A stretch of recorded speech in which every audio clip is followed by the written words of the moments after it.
শিক্ষার্থীরা, তোমরা যারা বার্ষিক পরীক্ষায় সর্বোচ্চ ভালো ফলাফল পেতে চাও, তোমরা আমাদের এই আর্য পাঠশালা চ্যানেলটি সাবস্ক্রাইব করে রাখো। এই চ্যানেলে তোমরা তোমাদের বার্ষিক পরীক্ষার আগের রাতে সকল বিষয়ের গুরুত্বপূর্ণ সাজেশন পেয়ে যাবে। হ্যালো, আসসালামু আলাইকুম। আর্য পাঠশালার নতুন একটি ক্লাসে তোমাদের সবাইকে স্বাগতম। প্রিয় শিক্ষার্থীরা, আজকে আমি তোমাদের সাথে আলোচনা করব তোমাদের সপ্তম শ্রেণীর ইংলিশ যে বিষয়ের যে প্রশ্নটি রয়েছে, যে প্রশ্নটি তোমাদের যেভাবে আসবে সেটি নিয়ে আলোচনা করব এবং তোমাদেরকে সুন্দর মতো করে বুঝিয়ে দেওয়ার চেষ্টা করব। তো দেখো, তোমাদের পার্ট এ হচ্ছে রিডিং অংশ, এখানে মার্কটা হচ্ছে 25 মার্ক। তো এখানে দেখো, read the flowing story and answer the questions. এখানে একটা স্টোরি দেওয়া রয়েছে, তোমরা দেখতে পাচ্ছ। এই স্টোরিটা তোমাদের অবশ্যই পাঠ্য বই থেকে দেওয়া হবে।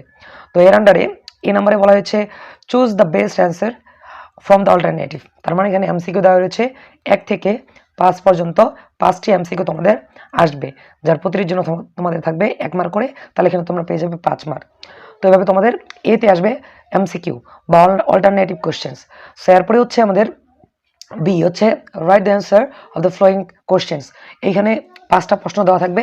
এই প্রশ্নগুলো অ্যান্সার তোমাদের প্যাসেজটি আরোকে লিখতে হবে, যার প্রতিটির জন্য 2 মার্ক থাকবে। আর এখানে মার্ক থাকবে হচ্ছে 10, তাহলে 5 দুগুণ এখানে 10 পাচ্ছ। তো এরপর হচ্ছে 2 নাম্বার হচ্ছে read the text and answer the questions. So এখানে আবার একটা টেক্সট দেওয়া আছে, দেখো এখানে হাসানের একটি টেক্সট দেওয়া রয়েছে। তোমরা সুন্দর মতো করে এই টেক্সটগুলো তোমাদের বই থেকে পেয়ে যাবে। এবং দেখো এ বলা হয়েছে read the statement and the they are true false. If you false the correct answer should be, মানে কারেক্ট অ্যান্সার লিখতে বলছে। তাহলে এই প্যাসেজ থেকে তোমাদের ট্রু আর ফলস লিখতে হবে। তো এখানে দেখো ট্রু আর ফলসের ক্ষেত্রে তোমাদের প্রতিটির জন্য 1 মার্ক থাকবে, এখানে মোট 5 মার্ক। তো এরপরে হচ্ছে বি পার্ট হচ্ছে read the text again and match the thing column এ এবং কলাম বি। অর্থাৎ তোমাদের টেবিল আছে কলাম এ এবং কলাম বি, এগুলো তোমাদের ম্যাচিং করতে হবে, যার প্রতিটির জন্য 1 মার্ক রয়েছে। তোমাদের এখানে বাম পক্ষ ডান পক্ষগুলো মিল করতে হবে আর কি, কলাম এ কলাম বি। তো এটার জন্য রয়েছে প্রতিটির জন্য 1 মার্ক, এখানে মোট 5 মার্ক রয়েছে।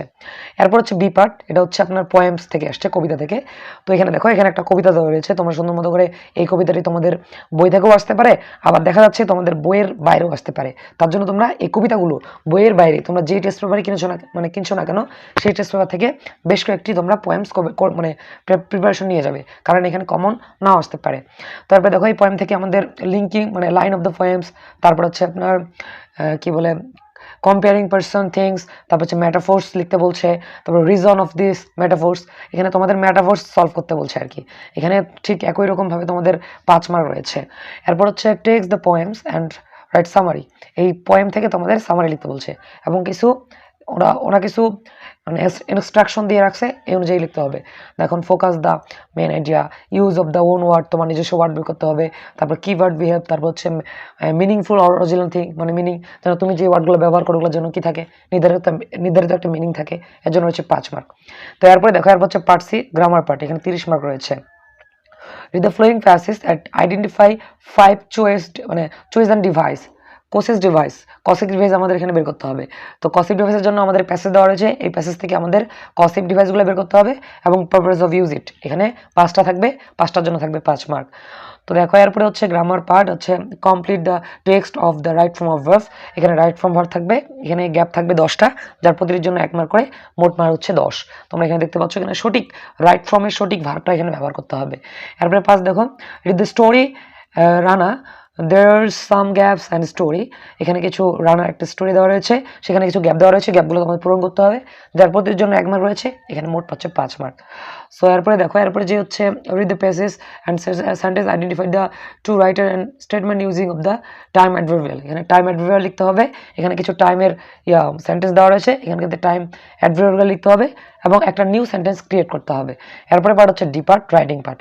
অ্যান্ড শিক্ষার্থীরা, এটা হচ্ছে বেশ গুরুত্বপূর্ণ, যাদের প্রিপারেশন একটু মজবুত না, একটু আলসিয়ামি টাইপের, তারা এই রাইটিং পার্ট নিয়ে আমাদের পাস করতে হবে, কথা বুঝো।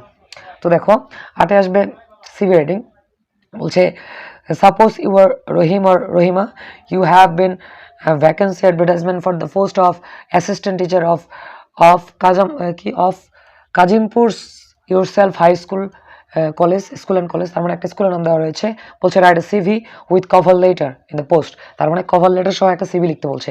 তোমরা যারা সিভি লিখতে পারো না, আজকে আমি সিভি বিষয়ে একটা ভিডিও পাবলিশ করবো, তোমরা ওই ভিডিওটি দেখে সুন্দর মতো করে সিভিটা লিখতে পারে যাবে।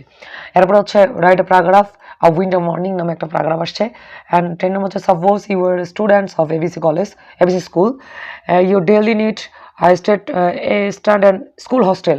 Now write application for the headmaster for setting up a আপনার স্কুল হোস্টেল, তার মানে স্কুল মানে হোস্টেল প্রতিষ্ঠার জন্য আপনার প্রধান শিক্ষকের নিকট একখানা আবেদনপত্র লিখতে বলছে। তো সেক্ষেত্রে আজকের এই পর্বে আমি তোমাদের সাথে তোমাদের কোশ্চেনটা কেমন হবে, কিভাবে হতে পারে, কিভাবে প্রশ্নগুলো তোমরা অ্যান্সার করবা, সেই বিষয়গুলো বিস্তারিত খুঁটিনাটি আলোচনা করলাম। আশা করছি আজকের এই ক্লাসটি তোমাদের বেশ উপরে আসছে। আর হ্যাঁ, এরকম যদি তোমরা পরীক্ষা বিষয়ের টিপস এবং সাজেশনমূলক ভিডিওগুলো পেতে চাও, আমাদের এই চ্যানেলটি সাবস্ক্রাইব করে রেখো। এই চ্যানেলে আমি তোমাদের সাথে তোমাদের বিভিন্ন বিষয় নিয়ে আলোচনা করব। তো পরবর্তী ক্লাসে তোমরা কোন কোন বিষয়গুলো চাও জানিয়ে দিও। পরবর্তী ক্লাসে আমন্ত্রণ জানিয়ে আজকের এই ক্লাসটি আমি এখানে শেষ করছি। দেখা হবে অন্য কোনো ক্লাসে। আসসালামু আলাইকুম।